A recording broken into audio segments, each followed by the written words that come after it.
Hello there. Today, instead of doing a recap of Adepticon and hitting the highlights for me personally, I want to do something a little bit different, and something that honestly I think is probably going to be a little bit more interesting for the general audience of MCV players with my biggest takeaways from one of the best weekends of tabletop gaming in the world. My name is Nate, and welcome to the Gamers Guild. Adepticon is a pretty big deal for the tabletop miniature world. And even then, I feel like that's a bit of an understatement of what the Adepticon team has managed to build over the years. Games Workshop hosts their prestigious Golden Demon competition. Atomic Mass Games hosts their world events here. Not to mention, have their own painting competition with the Worthy. And with this year's total attendance passing 8,000 players, and with as involved as AMG has gotten with this con, I think it's fair to say there can be some big takeaways after attending and participating, even if some of these takeaways are kind of secondhand. Coming in at number 4 for me, and mostly I will admit that I did 4 takeaways for this meme, we aren't getting the Fantastic Four until we are much closer to the movie release. It's a bummer, mostly because I still really want Doctor Doom, but with most of this year laid out for us by Will Schick at the roadmap and hints of what's coming in 2025 even, unless we have a surprise dropped on us like the X-Men were, it seems the first family of Marvel is still a ways out. Now, thankfully, this isn't them starting on Fantastic Four when the movie drops kind of a situation, and then we have to wait a couple of years for them to go through the process of being developed and yada yada yada. Honestly, at this point, I would be surprised if there isn't a folder at AMG that has character sketches and ideas for superpowers and team tactic cards with the Fantastic Four label on it. That said, with the meme aside, my third and probably the real start of the meaningful takeaways from this year is that players' desire to play Marvel Crisis Protocol at all levels of this game is just so awesome to see. When I say this, I'm talking about how players approach playing MCP, whether that's like narratively, casually, synergistically, or competitively, to kind of oversimplify it. I know players enjoy the game at the highest level. I've done it myself. I know players enjoy narrative games like the organized play kits and casual games, stuff that goes with that. It's what you will typically find at my local gaming store, as a matter of fact. But I typically don't associate bigger cons with just the casual pickup games. At least I hadn't for MCP. However, this year the Empirical League, I think is how you say it, was a really big hit that players seemed to just really enjoy. Sure, we could have used like a sign or a flag to gather people who were looking for the pickup games, but otherwise this league designed for, again, pickup games, people just to find games with random people over the course of the weekend and play, was by far and away the biggest success that we've seen anything like this for MCP, and it's just really telling. And I'm very hopeful that we continue to see growth and success with it, because it's great to see this very important part of the games community represented at large events like this. The second biggest takeaway, and also probably the most surprising takeaway that I had from this year's Adepticon, is that players loved timelines. I've been on record both here on YouTube as well as on a few podcasts now that I love the 2024 timeline and the restrictions that it imposes both on list building but also just the overall game impact that the selection of characters and tactic cards that AMG came up with impact the overall just like game. There aren't nearly as many easy extract plays, the hyper-aggression play isn't as much of a factor, and so on.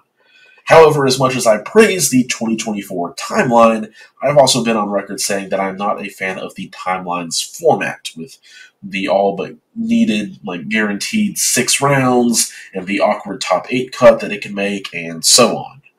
However, despite it being a really long day, and the event went far longer than it should have, even with it just being 6 rounds, it's already a long day, something that I believe is going to be looked at for the next year and going forward, thankfully.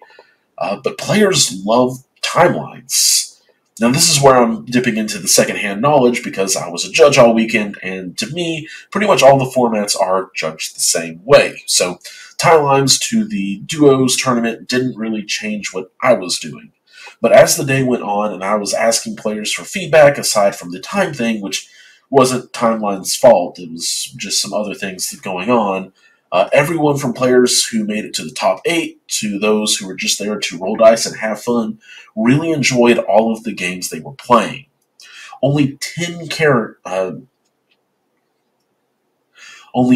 players ended up dropping, half of those 10 who ended up dropping after round 5, which ended when round 6 was supposed to begin, to their credit.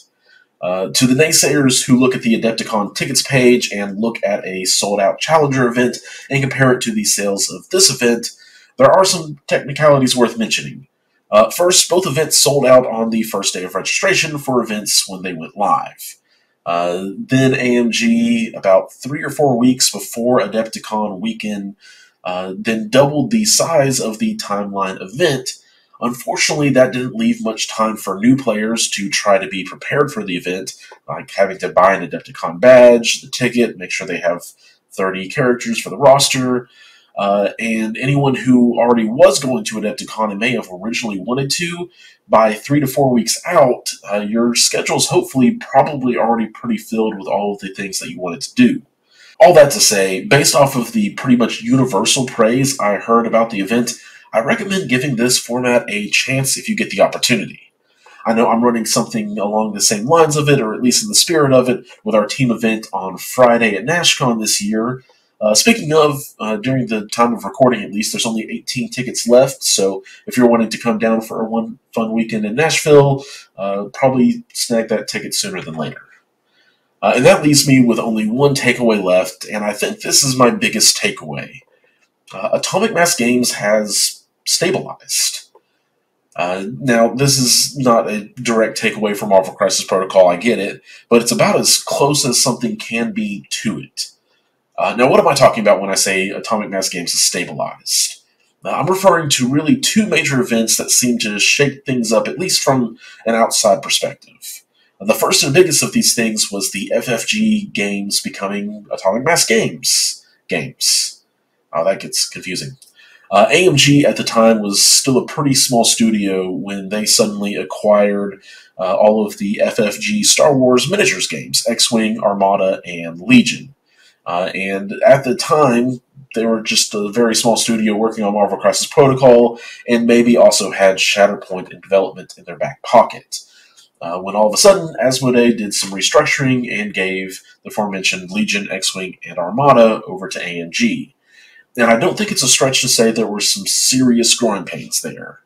We may have not seen it immediately because, again, everything is on this 2-year schedule, but there were definitely some awkward gaps in releases for all of the systems in 2022 and 2023. Not to mention, we then had the big reveal and launch of Shatterpoint last year, which understandably got the spotlight as the new child and got a flood of releases while other systems got a bit less attention. So after the AMG roadmap was filled with new releases for Legion, Shatterpoint, and Marvel at what seemed to be a much more normalized release pace, and from what I saw in the attendance of X-Wing players and Legion for Worlds, I think AMG has been able to ride out the chaos and emerged as a serious top 3 miniature gaming company. Now, obviously, there are still questions up in the air. What are there not?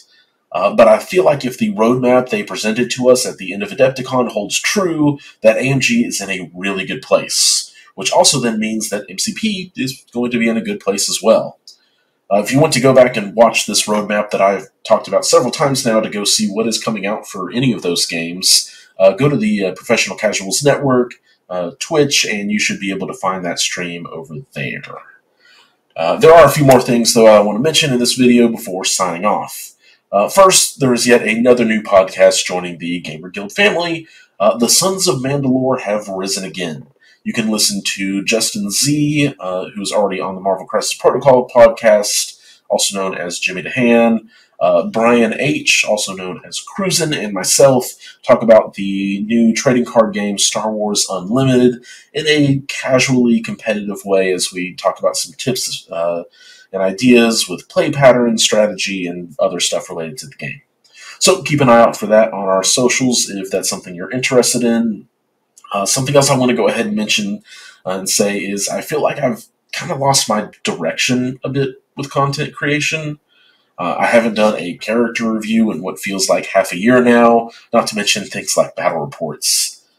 So, because I'm already going to be out of town a couple of weeks in April, instead of spending the free moments that I do get to work on content, trying to just churn out videos quickly, I'm going to spend that time kind of refocusing and figure out maybe where I can fit my green screen and get back to a standing setup.